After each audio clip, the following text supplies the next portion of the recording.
Hello అండి ఇవి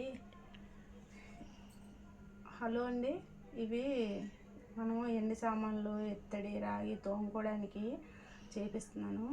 ఇది వచ్చి ఇసుక, ఇది వచ్చి ఇటుక పొడి, ఇది వచ్చి నిమ్మకాయ రసం, ఇది వచ్చి సర్పు, ఇది వచ్చి కొంచెం సాల్ట్.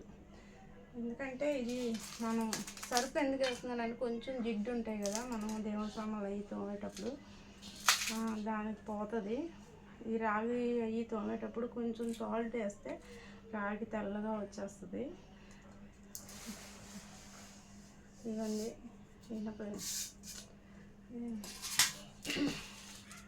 ఇటుక రాయి పొడి కలుపుతున్నాను చూడండి. ఇసుకలోనే అంటే గొరుకుంటే ముందు తెల్లగా మనకి బేగా తెల్లగా వచ్చేస్తాయి. మేము చిన్నప్పుడు మనం చింతాకు ఉంటుంది కదా, చింతాకు ఆకుతో కూడా మనం ఇలా పొడి చేసుకోవచ్చు. మీకు చింతాకు కదా దొరికితే చక్కగా ఎండబెట్టేసి మిక్స్ చేసుకొని పొడిలా చేసుకొని ఇలా కలుపుకుంటే బాగుంటుంది. సాల్ట్ వేస్తున్నాను. ఇలా నీట్గా అంతా వేసేసుకొని కలుపుకొని సర్ఫ్ వేస్తున్నాను. లైట్గా కొంచెం వేస్తున్నాను, ఎక్కువ వేసేది. ఒకవేళ మీకు కావాలంటే ఎక్కువ వేసుకోవచ్చు. మొత్తం కలిపేసుకొని ఇలా కలుపుకుంటూ ఇంత కలిపేసాం కదా చక్కగా నిమ్మకాయ జ్యూస్ ఇలా కలుపుకోవాలి. శుభ్రంగా కలిపేసుకొని మనం పద్దాక ఇది ఉంది నిమ్మకాయలు తక్కువ రేట్ అది ఉన్నప్పుడు తెచ్చుకొని దాన్ని పెట్టుకొని ఇట్లా కలిపేసుకొని మొత్తం కలుపుకొని ఎండలోని చక్కగా చిన్న కవర్ వేసేసి ఎండబెట్టుకొని డబ్బాలోని పోసుకొని కొంచెం కొంచెం ఆడుకుంటే బాగుంటుంది.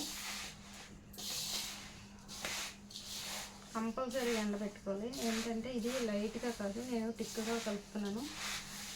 టిక్కుగా కలిపితేనే మనకి తొందరగా సామాన్లు బాగా తెల్లగా వస్తాయి. లైట్గా కలిపాను అనుకోండి తోమి చెయ్యి ఇదవుతుంది. అందుకని నేను ఎక్కువ కలుపుతున్నాను.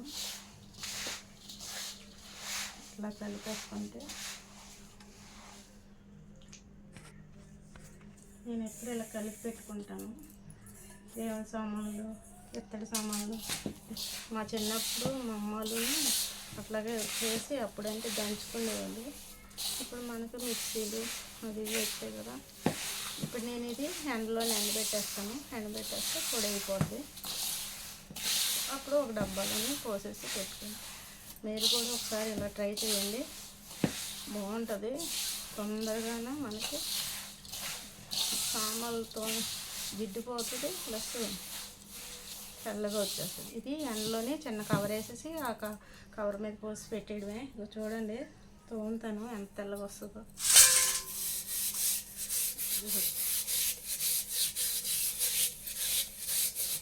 తొందరగా తెల్లగా వచ్చేస్తుంది మనం అలా చేసి పెట్టుకుంటే.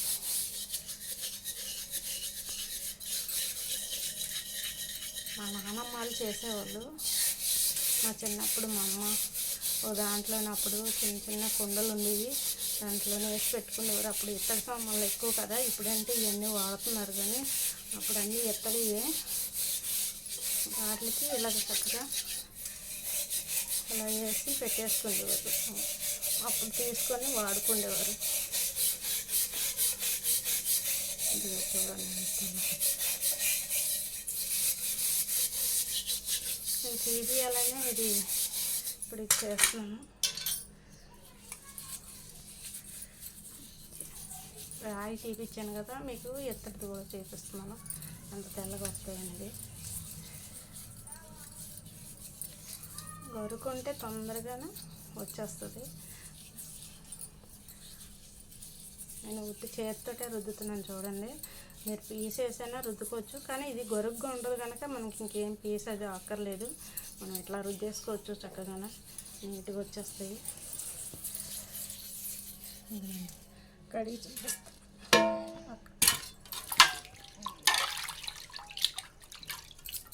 ఇవి చూడండి ఎంత తెల్లగా వచ్చాయో. ఎక్కువ రుద్దలేదు మళ్ళీ.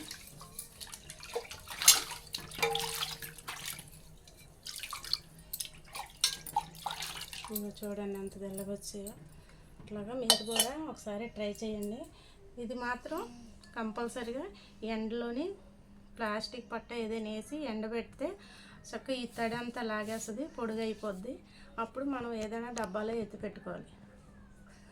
సరే మీరు కూడా ట్రై చేయండి, కానీ చాలా బాగుంటుంది. ఒకసారి చూడండి.